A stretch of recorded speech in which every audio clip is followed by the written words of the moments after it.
Bom, sejam muito bem-vindos a mais um episódio aí do nosso podcast, né, o DIN Entre Projetos, aqui da DIN. Hoje estou aí com umas convidadas super queridas, né? Também estamos hoje aqui com a Letícia, né, do nosso time aqui de coordenação da DIN. Então, fazendo as honras aí hoje, né? Estou recebendo aí a Irene, né, da Virtus, né, Soluções, engenheira civil, né, já trabalha aí com impermeabilizações, né, mestre, né, e especialista, né, em impermeabilização, né, com mais de 10 anos aí de atuação, né, nessa área. A Cândida, né, da síntese acústica, né, e arquiteta, né, especialista aí, né, e sócia lá do escritório da síntese. E, né, assim, o que a gente gosta bastante aqui no nosso podcast, né, é de trazer as disciplinas que estão envolvidas, né, no desenvolvimento de projetos e que, quando a gente entende a realidade, né, principalmente olhando para o lado do nosso cliente, o nosso, né, o empreendedor, né, que está desenvolvendo esses projetos, o quão é desafiador, né, eles entenderem, assim, na prática como é que funciona, né, cada uma dessas disciplinas e o porquê delas, né, ter tanta importância, né.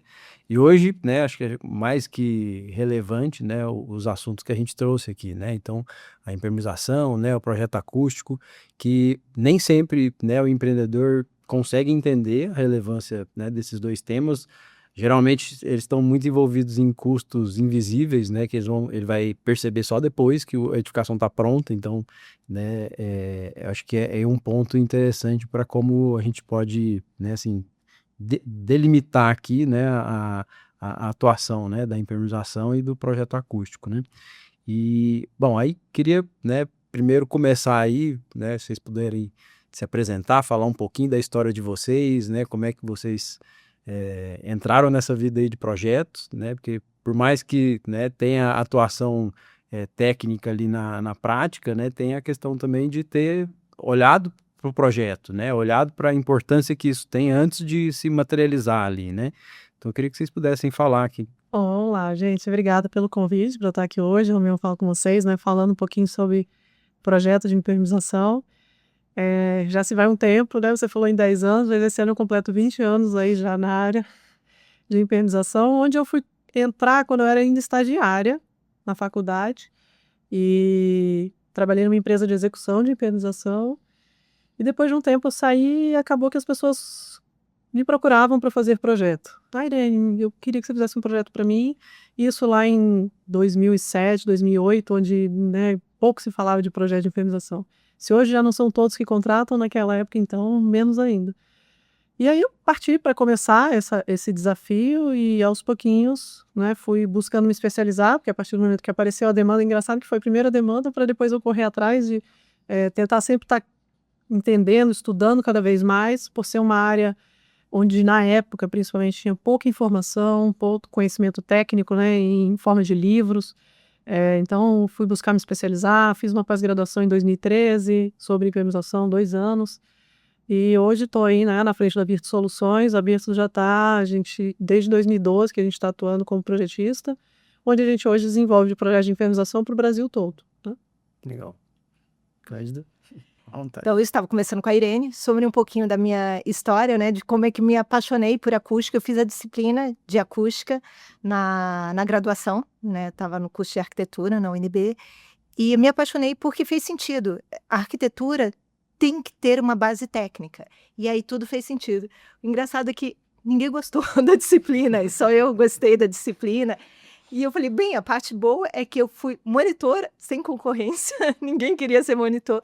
Depois eu fiz projeto de iniciação científica, que foi um trabalho que foi feito, junto com o Inmetro, né, deu resultados muito interessantes, né, a gente apresentou em Cambridge essa pesquisa que foi feita. E aí, a partir disso, eu fui contratada por uma empresa, uma distribuidora de materiais, e dentre eles tinham materiais acústicos. Fiquei nessa empresa durante 7 anos, que foi a Prodesivo, e aí eu desenvolvi também toda a parte de projetos nisso. Aí depois eles, e tenho inclusive uma ótima relação com eles até hoje, e aí eu resolvi montar a minha empresa. O primeiro foi a Síntese Acústica, é uma empresa de projetos, consultorias e ensaios acústicos. Essa empresa, inclusive, começamos em 2008, nós temos um laboratório acreditado ao CEGECRI Metro, único do Centro-Oeste, com essa certificação. E montei também, alguns anos depois, a Técnica Acústica, que é uma fábrica de painéis acústicos, que a gente tem muito orgulho. A gente sempre apresenta, tem um espaço na FEICOM, um stand na FEICOM. Acho que a gente está como os únicos de fábrica do Centro-Oeste na FEICOM, que é a feira de construção. Enfim, nesse caminho fiz uma especialização, uma pós-graduação na USP, que foi uma parceria da USP com a Universidade de Lisboa, e estou seguindo todo esse caminho, assim, numa área que eu realmente sou apaixonada por esse assunto. Letícia, quer comentar alguma coisa? Bom, eu sou Letícia Mastrella, eu sou coordenadora de projetos da DIN desde 2021, mas eu entrei também como estagiária em 2018, então já tem 8 anos, né, que a gente tá juntos. Sim. E fiz uma pós em Master BIM de processos e projetos. E, enfim, estamos aí sempre já experienciando na coordenação e na compatibilização os impactos de impermeabilização, de acústica, né? Desde sempre. E assim, é engraçado que nessa vivência, né, de especialização, né, acho que, né, todos aqui temos uma bagagem em relação a isso e como que a gente tem a relação com a academia e a prática, né? E assim, qual foi qual que é a percepção de vocês, né? A gente estava conversando bastante sobre isso antes, né, daqui, mas qual que é a percepção de vocês em relação a como que a gente traduz, né, essa vivência da academia, né, da experimentação, né, e trazer isso para a prática, olhando principalmente para os desafios que a gente tem, né, no mercado brasileiro, né, o mercado que a gente está atuando com o mercado imobiliário, principalmente. Então, como que a gente consegue traduzir essa experimentação, essa cabeça, né, de cientista, vamos falar assim, né, que a gente acaba tendo, engenheiro também, né, para a realidade prática ali, né, do mercado, né, que tem que fazer a coisa ficar de pé, que tem, né, suas limitações ali em termos de cultura, podemos dizer, né, às vezes até algumas barreiras, né, estão relacionadas a isso. O empreendedor não tem, às vezes, a cultura de entender por que isso é importante ser investido, né? Enfim, queria que vocês dessem um pouquinho da percepção de vocês em relação a essa transição entre a academia, a pesquisa e a realidade, né, do mercado, né? Enfim, colocar isso na prática. Eu acredito muito nisso. Acho que, assim, pesquisa científica tem que seguir também no mercado. Academia e mercado têm que andar juntos para que isso funcione. Então, assim, alguns meios que a gente trabalha na nossa empresa, a gente segue com pesquisas, artigos científicos, temos mais, hoje, para ser sincera, 35 artigos científicos publicados pela empresa, e a gente quer continuar seguindo com mais artigos científicos. Inclusive, a gente deixa nosso site, é público, qualquer um pode baixar, porque a gente quer fomentar isso. A gente sempre incentiva pesquisa científica em outras graduações, especializações, e a gente faz na empresa sem custo nenhum. Se um estudante está fazendo uma pesquisa e precisa de uma medição, se é estudante, se é para pesquisa científica, o custo é zero. Eu contei para a Irene o porquê disso. Porque quando eu era estudante de graduação, eu estava desesperada, porque eu estava fazendo um projeto de iniciação científica e eu tinha que ter resultados. E eu fui ver na Universidade Federal de Santa Catarina, tinha que pagar um valor que eu não tinha condições de pagar, e o Inmetro falou assim, ok, a gente faz para você sem nenhum custo. E eu fui até lá, inclusive hoje eles são meus amigos, até hoje, eu tenho mais de 25 anos de formada, e eu prometi para mim mesma, depois eu contei essa história para o Paulo Massarani, né, que foi esse profissional que ainda trabalha no Inmetro, que eu falei, se eu tivesse condições, se for para pesquisa científica, a gente faria isso, e todos meus sócios concordaram. Então, a gente segue com isso. também todos os nossos funcionários, eles podem escrever artigos, a gente investe para que estejam nos congressos, com passagem, hospedagem e o congresso em si, porque a gente entende isso como uma excelente capacitação e troca de experiência. Então, sigo com isso, acreditando que academia e mercado têm que trabalhar juntos para que a gente possa fomentar novos estudos, novas pesquisas e a gente melhorar essa área no país. Legal. Bom, eu, né, concordo totalmente com a Cândida, a gente precisa andar juntos, né? A teoria e a prática, a gente tem que tentar um ajudar o outro, porque, né, faz parte. Se a gente tem a teoria, ajuda a gente a evitar problemas na prática, tá? Eu dei aula 9 anos na graduação, por 9 anos na graduação de Engenharia Civil, e eu tive a oportunidade de orientar muitos trabalhos, e sempre vivi a vida prática fora da academia, e conseguia juntar as duas coisas. Então, todos os problemas, as dificuldades, as perguntas que apareciam, né, nas obras, a gente levava para dentro da faculdade e tentava desenvolver, então, projetos de pesquisa, trabalhos, TCCs, né, de final de curso, PIBICs. E, então, assim, a gente produziu bastante coisa, fez muito ensaio, muita coisa interessante, que a gente usa, algumas coisas a gente usa até hoje de referência. Então, acho que, assim, é muito válido, porque na prática a gente fica sem resposta, né? E a gente, principalmente em permisação, quando aparece um problema. E aí a gente precisa entender por que esse problema aconteceu. E hoje eu não estou mais na graduação, infelizmente, sinto falta, né, de ter esse lado de poder realmente pesquisar e buscar as respostas a muitos problemas que a gente ainda tem nas obras. Mas hoje, como eu não tenho, né, a gente acaba partindo para laboratórios acreditados, que a gente, quando tem algum problema, a gente leva esses materiais para ensaio e tenta, né, entender o porquê. Também estou entrando num grupo de pesquisa também para fomentar isso, para a gente também estudar os materiais, entender um pouco melhor sobre isso, para evitar os problemas na obra, porque quando eles acontecem, são problemas muito graves, muito grandes. Eu estou com um problema lá em uma construtora em Brasília, que a gente teve um problema com o fornecedor do material, e o resultado foi desplacamento de todo o revestimento de um empreendimento inteiro. Então, condenou a falha no produto de impermeabilização, resultou num prejuízo de mais de R$ 2 milhões para a construtora, né? Então, realmente, se a gente pudesse ter um controle de qualidade melhor desses materiais, né, entender melhor, fazer um ensaio anterior, talvez fosse interessante. E aí eu acho que entra essa questão de a gente tentar juntar a academia com a prática. Legal.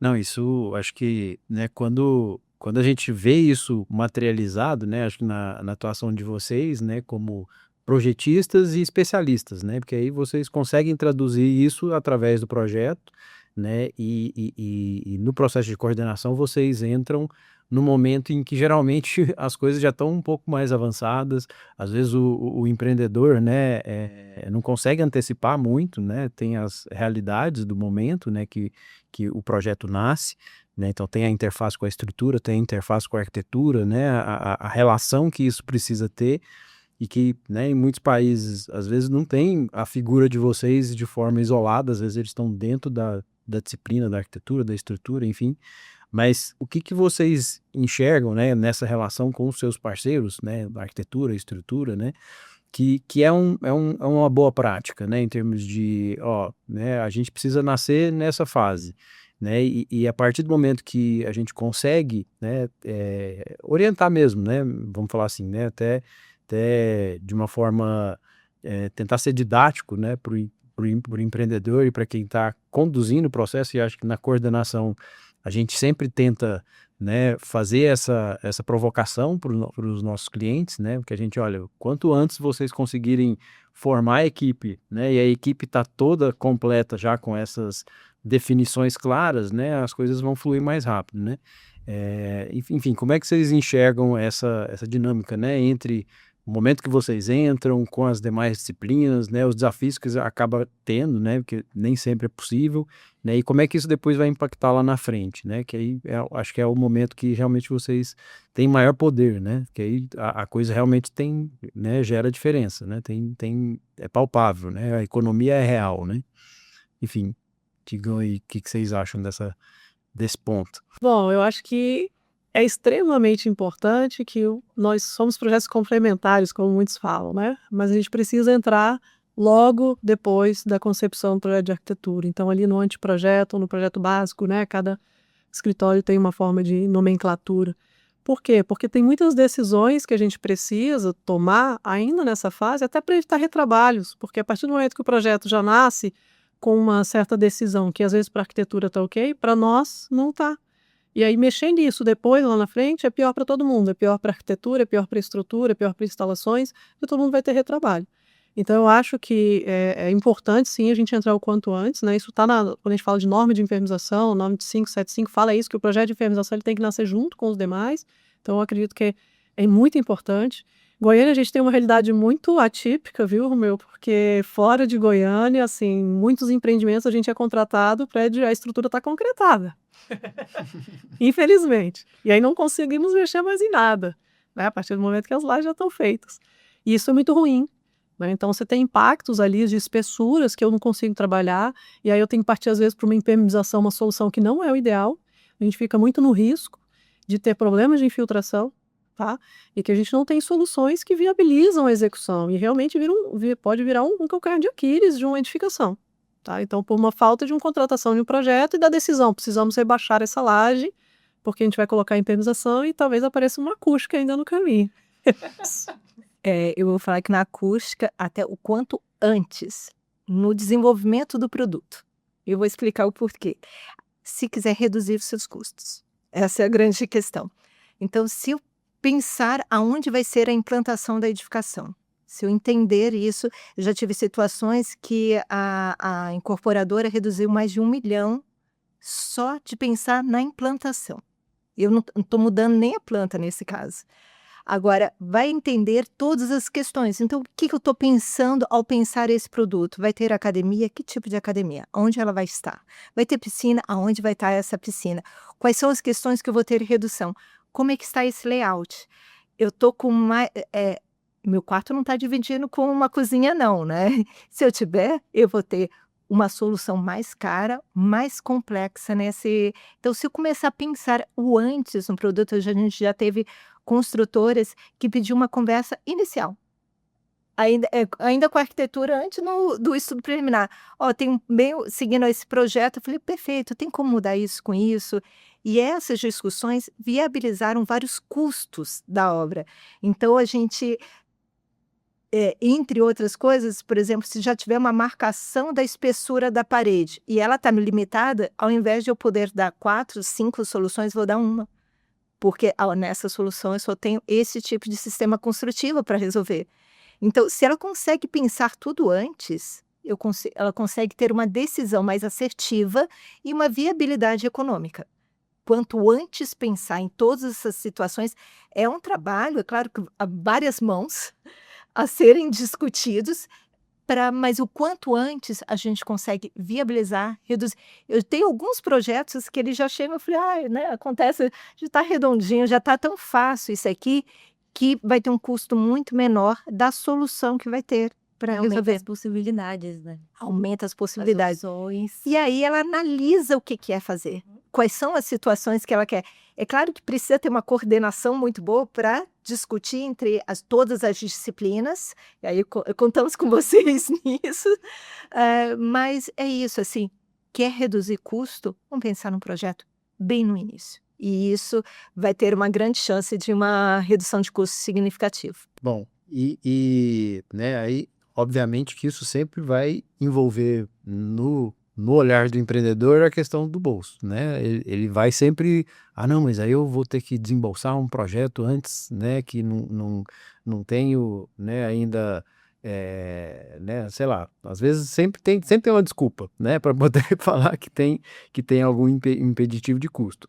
Mas principalmente eu acho que o que realmente pega, né, é a questão de obedecimento de normas, né, como isso de alguma forma impacta o resultado final, né? Como é que vocês estão enxergando hoje essa realidade, né? A implantação de normas, como é que elas estão ajudando, ou se tem algum aspecto que né, realmente os empreendedores têm razão de, não, é muita norma, é coisa demais para a gente seguir, né, enfim, como é que vocês enxergam que isso, né, soma, né, com o processo, né, e como é que a gente pode, né, inclusive ajudar para que eles possam também fazer parte da discussão, né, quando elas têm a janela de revisão, né, quando elas não são gravadas em pedra, né, alguém definiu aquilo lá e colocou na norma, né. Então, como é que isso acontece? Até se puder, Cândida, contar um pouquinho da história de, né, de como que uma norma surge, né? Porque eu acho que é uma coisa importante, porque às vezes o mercado nem entende, né? De onde que vem uma norma, né? Enfim, a dinâmica aí por trás disso. Primeiro, entender, assim, eu sou super fã de ter normas, porque ter regras. Pior coisa é não ter, qual é a regra? Aí eu não sei, uma norma pode melhorar, sempre, sempre, melhorias contínuas. Mas eu tenho que ter alguma regra. Você não ter uma base do que é adequado ou não fazer e entrar numa questão subjetiva é a pior coisa para uma incorporadora ou para uma construtora. Isso dá uma insegurança jurídica gigantesca.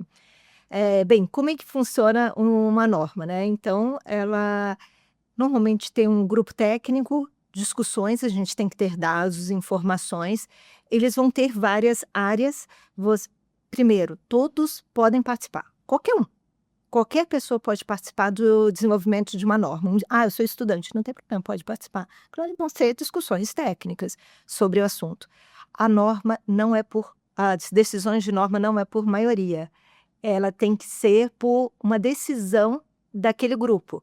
E, claro, se eu tiver alguma coisa que eu não concorde, eu tenho que ter embasamento técnico para discordar. Então, eu tenho que mostrar por que aquele ponto que está sendo colocado, ou em outros estudos, ou outras normas técnicas, eu discordo daquele ponto.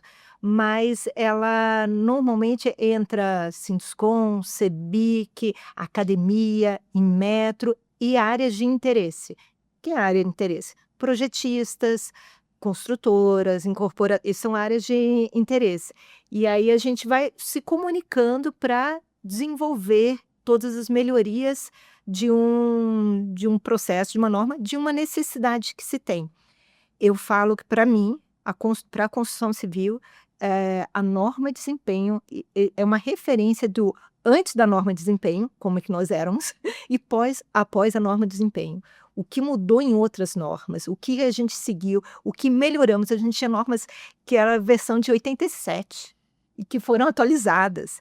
Então, discussões técnicas sobre os assuntos, então, entrando com todas as disciplinas para discussão e melhoria de uma edificação. A construção civil, para mim, deu um salto gigantesco após a norma de desempenho. Então, o processo é mais ou menos esse. E aí, obviamente, até contando uma história, você sabe que aqui em Goiânia, a gente montou um grupo na comunidade da construção para preparar uma discussão, por exemplo, iria entrar com áreas, uma questão na acústica, na norma de desempenho, de salas, e falou assim, então vamos estudar, vamos fazer ensaios, verificações, e a gente montou grupos para estudar o que as consultoras, quais eram as preocupações dela, o entendimento disso e fazer medições, ensaios e verificações nesse sentido. Então, a gente fez tanto na área da sala quanto análise de mapa de ruído e grande parte do que está descrito na norma hoje foi com base no que foi feito na comunidade da construção com as consultoras, incorporadoras e projetistas. Então, a participação é sempre muito viável. Então, não adianta a gente reclamar se a gente não participa. Até complementando aí o que a Cândida falou, então, depois, pós-pandemia, a gente tem uma outra grande vantagem, porque antes as reuniões eram presenciais em São Paulo, né, para participação das normas, e hoje não, hoje elas estão de forma remota, então facilita a participação do maior número de pessoas. E a norma, falando um pouquinho da norma de desempenho, eu acho que você comentou ali o que impacta, né, pra gente. Eu acho que hoje o maior desafio para mim, que atuo com impermeabilização, é a norma de desempenho, tá? E um dos requisitos que ela traz, que é a vida útil, né, de projeto. E esse termo surgiu, inclusive a origem, a norma de desempenho ela já existia, né, antes de 2013, mas ela se aplicava a edifícios só de 5 pavimentos residenciais. E em 2003 ela passou por uma revisão bem complexa, né, que envolveu várias disciplinas, e passou a valer então para todos os edifícios residenciais de qualquer altura, né? Então desde uma casa até edifícios aí de 40, 50 andares ou qualquer altura. E uma das preocupações, essa norma foi fomentada muito pela Caixa Econômica por querer melhor qualidade, principalmente no programa Minha Casa Minha Vida, na época. Então, a exigência de você ter edificações que vão durar, né? E aí, um dos pontos que pega muito nessa norma é a ideia de você projetar, né, e executar para durar. E aí surge, né, o termo VUP, que é a vida útil de projeto, onde todos os projetistas têm que especificar quanto tempo vai durar o que eles estão botando no papel, que obra vai fazer. Mas com aquela ideia, né, que se um cara está comprando uma casa popular e vai passar 20, 30 anos pagando uma casa, essa casa tem que durar, né? Infelizmente, teve muita casa feita de qualquer forma que não durou nem 5 anos, com 2, 3 anos, não tinha fundação, os recalques, fissura, enfim. Falando um pouquinho de impermeabilização, eu acho que uma das grandes dificuldades nossa é que a vida útil de projeto, ela deve ser de 20 anos. Ou seja, por quê? Eu até brinco, né? Eu pego uma área de lazer, hoje em dia a gente tem empreendimentos que tem piscina na cobertura, ou com uma área de lazer muito grande, né, complexas, que para o usuário é maravilhosa ter aquela área, poder utilizar daquele espaço, né, como se fosse um clube dentro da própria residência. E aí eu preciso que essa área seja estanque, né? E não é só ser estanque, eu preciso que isso dure. Então, a norma hoje exige que essa impermeabilização dure 20 anos. E para a gente durar 20 anos, existe um guia do IBE, que é a recomendação, por exemplo, que a gente use 2 camadas de manta asfáltica. E aí, quando a gente coloca 2 camadas de manta asfáltica, vai ficar mais caro, né? E quando fica mais caro, o consultor fala, nossa, mas para que 2 se uma funciona? E aí, hoje, o que a gente tem tentado trabalhar junto com as incorporadoras é que quando a impermeabilização falhar e quando ela atingir a vida útil dela, só tem um jeito, que é arrebentar tudo e fazer tudo de novo. E esse custo vai ser um custo muito alto para o condomínio, que é um dos viés do cálculo de vida útil que a norma de desempenho traz, né? Que é o impacto econômico do refazimento, o custo disso, a facilidade, não é uma obra simples, porque você tem que refazer toda uma área de lazer, demolir tudo aquilo, gerar um entulho, um volume de entulho absurdo com gente morando, né? Então a obra é muito mais complexa. E o risco também, né, do problema de infiltração, que vai acelerar o processo de degradação dessa estrutura. Então, hoje a gente tem tentado implementar isso nas construtoras, mas tem sido uma dificuldade, uma batalha.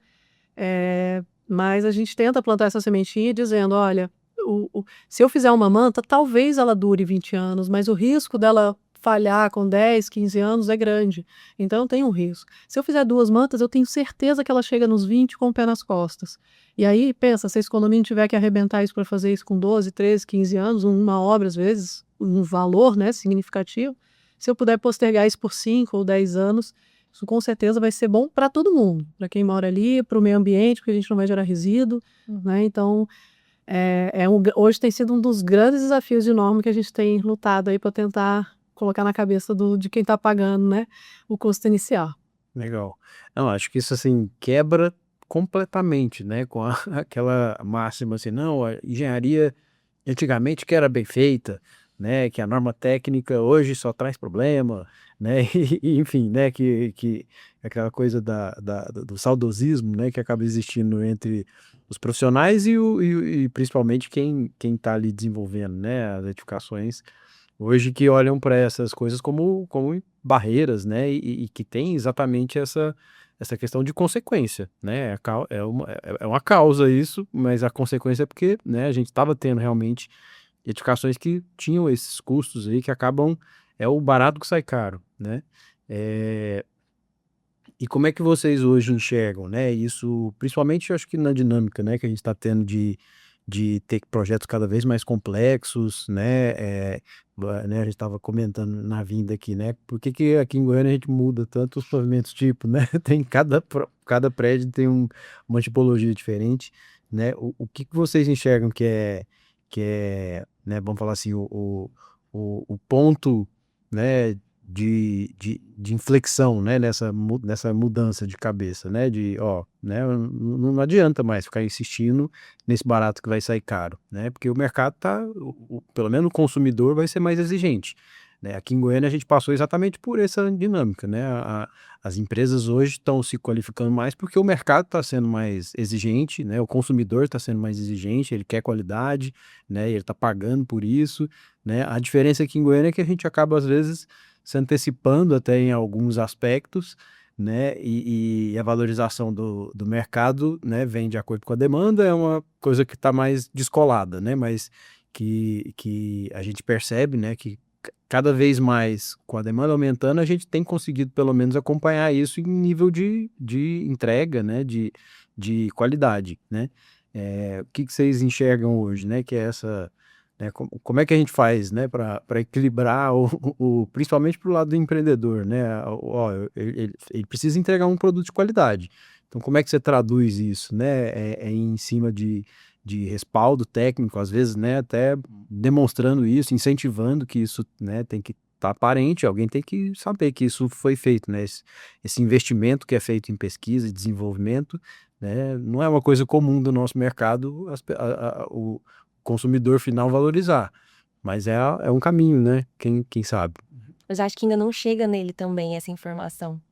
Porque acho que a acústica chega até mais, né? Por o usuário ter a experiência de, às vezes, morar em um local que ele fala, por que que... Mas aí a sensação do prédio que é mais antigo, e aí ele fala assim, mas um prédio antigo eu não escuto meu vizinho, né?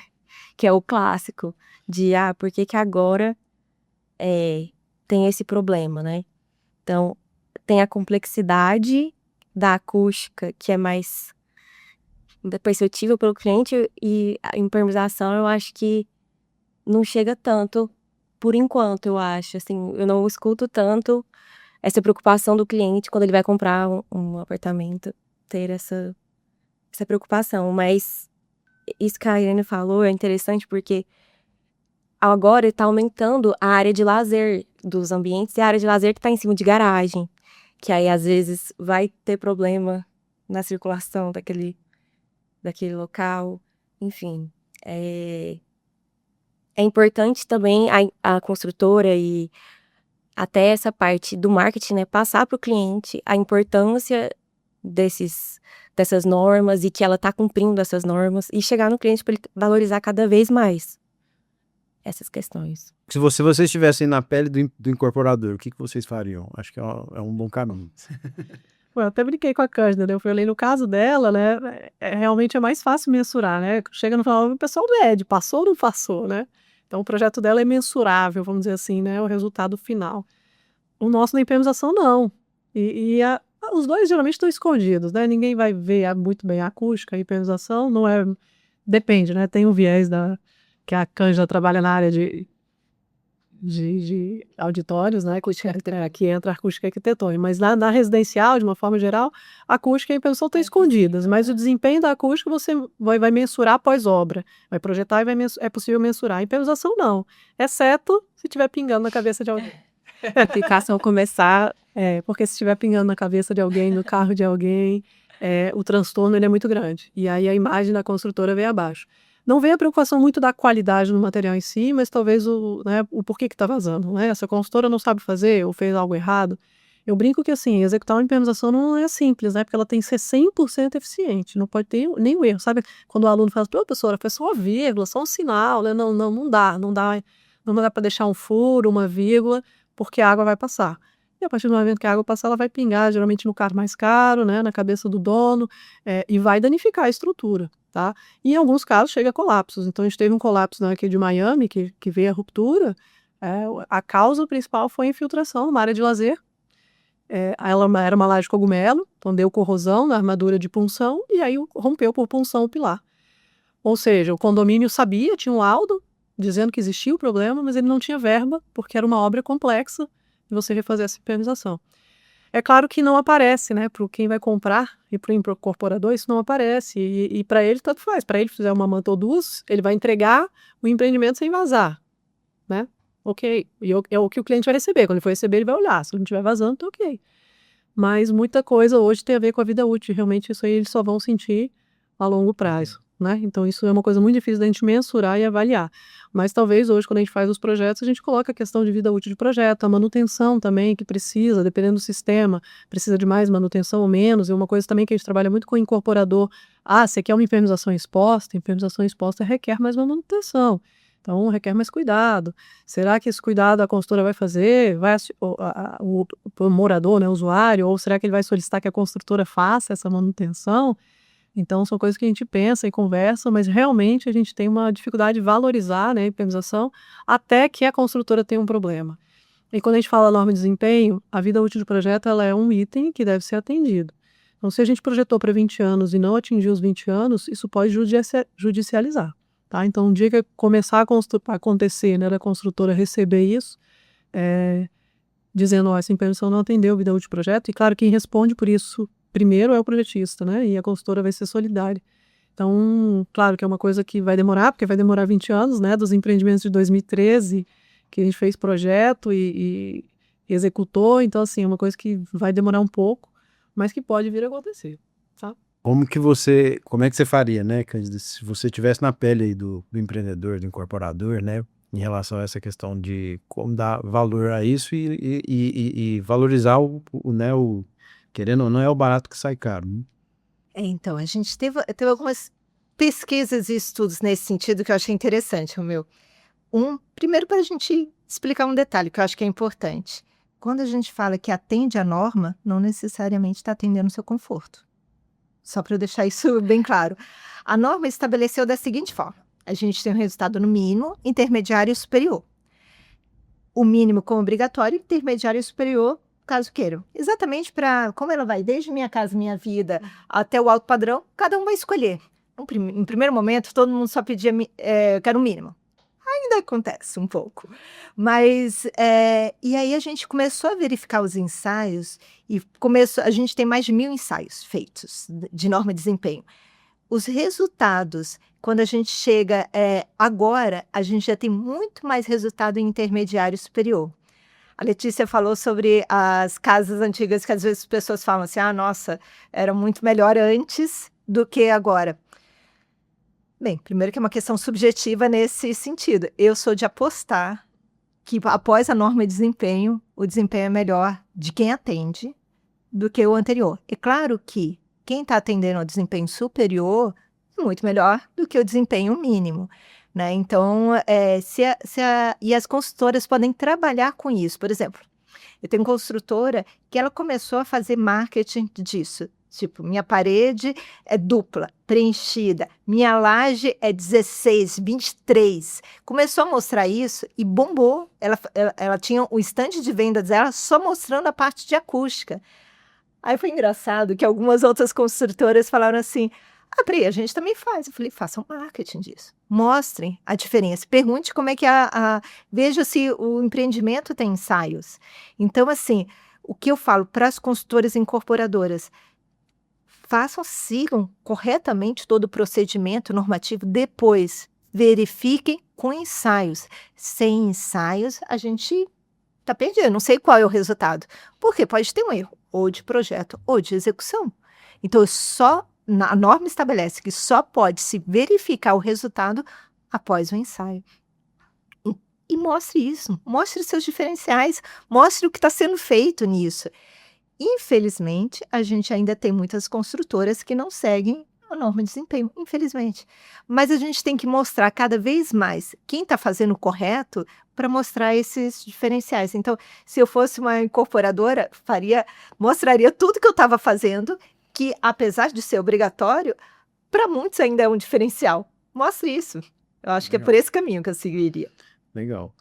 Bom, né, mudando um pouquinho, né, do assunto assim, acho que o desafio que vocês têm, né, a gente também acaba, né, sendo participante também desse desafio, né, de traduzir tudo isso no projeto, né, e, né, a gente passou por um processo aí agora de transformação digital, né, da forma de se fazer isso, então, né, através do modelo BIM, né, para a gente poder comunicar isso para o restante da equipe técnica que está envolvida, porque vocês têm impacto direto, né, em várias delas, né, na arquitetura, na estrutura, enfim, né, e isso, consequentemente, tem impacto no custo também da obra. Como é que vocês enxergam, né, essa dinâmica agora de, pelo menos, a disciplina de vocês não estarem mais atidas ali a só uma documentação técnica, né, que era o projeto que chegava a toque de caixa depois que a estrutura está pronta, né, mas que você já tem condição hoje de fazer parte da concepção e principalmente que essa visualização através do modelo, né, deixa mais claro, né, as interfaces que você tem com outras disciplinas, né, o que vocês enxergam para o futuro, né, em relação a isso, né? essas ferramentas todas, a gente estava discutindo bastante antes, né? Como é que o mercado de tecnologia se aplica na construção, né? Né, o que vocês enxergam que vai ser a tendência, o que a gente vai acabar fazendo, né, para poder melhorar isso, né, e a gente melhorar também a interação, né, entre a colaboração entre os projetistas, para que a gente tenha projetos melhores, né, o resultado seja percebido, né, para quem quer fazer isso na prática, né, mas que principalmente a gente consiga achar caminhos, né, para fazer a coisa às vezes até de uma forma mais eficiente, né, quem sabe a gente chegue numa inteligência artificial que vai projetar para a gente, chega na fase final do projeto já dando um direcionamento muito, muito claro do que é o gargalo do projeto, né? Para mim, eu acho que o BIM não há outro caminho. Isso está seguindo, não é só porque tem uma exigência, é que a gente não tem outra alternativa. A gente tem que melhorar produtividade, conhecimento entre as disciplinas, compatibilidade entre as disciplinas, manutenção futura. Então, esses caminhos não temos outra alternativa. Todas as construtoras e incorporadoras vão ter que aderir ao BIM. Assim, nos próximos, aumentou bastante. A Irene estava falando alguns números que aumentaram do escritório dela, e realmente há uma percepção do que eu tinha há 5 anos atrás, de como está hoje, realmente há uma crescente nesse sentido. Eu vi um trabalho do BIM que eu achei super bacana, que era com inteligência artificial. Era uma empresa, uma startup, que ela fazia o seguinte, uma leitura do que estaria o empreendimento e quais são as possíveis manifestações patológicas. Obviamente tem que estar com todo o projeto no modelo BIM, mas ele faz com celular. Claro que tem que ter uma qualidade desse celular, mas com inteligência artificial para ver quais são as diferenças que estão no projeto e quais são as possíveis patologias que possam estar acontecendo. Então, olha caminhos que estão seguindo nisso. A gente vai precisar seguir com a tecnologia. Eu me lembro, quando eu era estudante, quando entrou o AutoCAD, meu chefe falando assim, isso não existe. Eu era estagiária na Câmara dos Deputados, ele falou, isso não funciona, gente. A gente tem que ser Conanquim, tem que seguir. E estava começando a alterar todos os projetos na Câmara dos Deputados em AutoCAD. Hoje a gente nem entrou nessa discussão. Então, assim, a gente vai ter essa sequência porque a gente vai precisar de outras ferramentas, outros caminhos para a gente seguir, tanto no desenvolvimento do projeto quanto na manutenção. Aliás, tem um trabalho muito bacana que foi feito no Tribunal de Contas da União com o BIM para manutenção. Então, foi todo um estudo para que pudesse ter controle de manutenção lá no TCU. Inclusive, esse vai ser apresentado no evento lá em Brasília, com o profissional que fez esse desenvolvimento lá. Acho que tem muitas coisas legais. Bom, eu acho que é um caminho sem volta, né? Eu acho que hoje é a realidade do nosso escritório. A gente iniciou o BIM em 2017, em 2019, por solicitação de um cliente, né? Um cliente um dia me ligou, já era uma consultora que a gente trabalhava, me ligou e disse, Irene, o próximo projeto tem que ser em BIM. Né? Ele não me deu escolha, não me deu opção. E eu tive que correr atrás, então, para partir para a implementação do BIM. E a partir do momento, claro, que a transição ela é muito complexa, e eu brinco que a transformação, a mudança, né, de um CAD para o BIM não é só uma mudança, é uma revolução, porque a forma de fazer o projeto muda completamente. E até brinco que antes a gente fazia desenho, hoje a gente faz projeto. Porque hoje realmente a gente projeta uma coisa em 3D, uma tem que encaixar na outra e a gente visualiza isso, compatibiliza tudo que tem que caber naquele local, naquela posição. Eu não posso ter um monte de tubo furando a minha impermeabilização. Então, a visualização, eu brinco que meu filho com 4 anos, ele olhava para eu projetando em BIM e falava, nossa, mamãe, você tem piscina, eu quero morar nesse. Né? Então, ou seja, uma criança de 4 anos já percebe um modelo, já entende o que está sendo projetado, né? Então, a leitura de alguém que é leigo, por exemplo, projeto de instalação, você vê um projeto de instalação em BIM, é um negócio fantástico. Chapa isso no 2D. Não é qualquer um que lê e que entende onde é que o tubo sobe, onde é que ele vira, onde é que ele passa. E a partir do momento que você tem todas essas disciplinas e visualiza, eu vou te dizer uma coisa, depois que a gente apanhou muito, no primeiro e no segundo ano. Hoje não, hoje a gente já caminha bem, a nossa produtividade está quase próxima ao CAD, claro, a modelagem em si ela é mais trabalhosa, a documentação é muito mais prática, muito mais rápida, Quantitativo é automático, então a gente já tem, né, todo um template, já desenvolvemos então todo um... E é engraçado que a partir do momento que a gente começou a fazer os projetos em BIM, a gente começou a ver coisas que a gente não via no projeto em CAD. E até os nossos projetos, porque a gente ainda tem projetos em CAD, né? Eu fiz o levantamento que eu te passei, a gente começou com um projeto em BIM em 2019 e 2025, que correspondia a 4% do escritório, 4% dos projetos do escritório.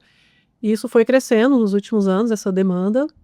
E no ano de 2025, então, pelo levantamento que a gente fez, 42% dos nossos projetos já estão em BIM.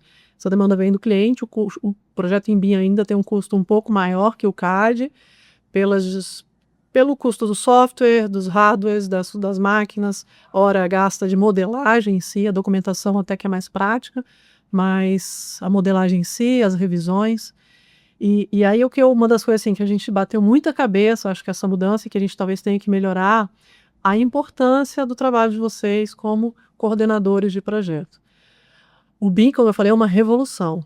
Se não tiver um cronograma, se não tiver como cobrar as alterações de projeto, a gente vai continuar batendo cabeça, nenhum projeto vai ficar legal, é retrabalho para todos os projetistas, então a gente precisa realmente de melhorar os fluxos de trabalho. Então, quem a gente vê, os escritórios que trabalhavam em CAD, que tinham um bom fluxo de trabalho, quando migraram para o BIM foi uma coisa, claro, mexer ferramenta, acostumar com aquilo, mas ficou fácil, né? Porque eu já tinha fluxo de trabalho. E as compatibilizações, o que acontece? A partir do momento que a gente modela em BIM, a gente vê muita coisa. E a gente precisa ajustar essas coisas. A gente não pode empurrar com a barriga e entregar para a obra como a gente fazia no CAD, que cada um olhava só o seu, e às vezes quando você jogava, só de jogar a instalação, você já vê que tem um tubo batendo no outro. Então, e às vezes é dentro do mesmo próprio escritório, né? Que já veio a compatibilidade. Então, a importância... eu já tive projetos que clientes falaram, Irene, quero fazer projeto em BIM. Tá, contratou a gente em BIM. De repente, não tinha cronograma. Aí a gente, Irene, tá liberado você fazer a primeira etapa do projeto, modelagem. Beleza, estamos modelando o projeto. No meio da modelagem sai uma nova revisão da arquitetura. De um modelo. Acontece muito, Letícia. Né, Letícia? Quase não acontece. Aí o que eu faço, Letícia? Eu tenho que revisar todo o projeto. Porque eu não sei o que mudou no modelo. Eu não sei o que o arquiteto ajustou. E estrutural também é importante para você, né? Sim, a gente atualiza, né, os arquitetura, estrutura e instalações, são os principais, mas a gente também olha a acústica, olha paisagismo, né, a gente consulta os projetos.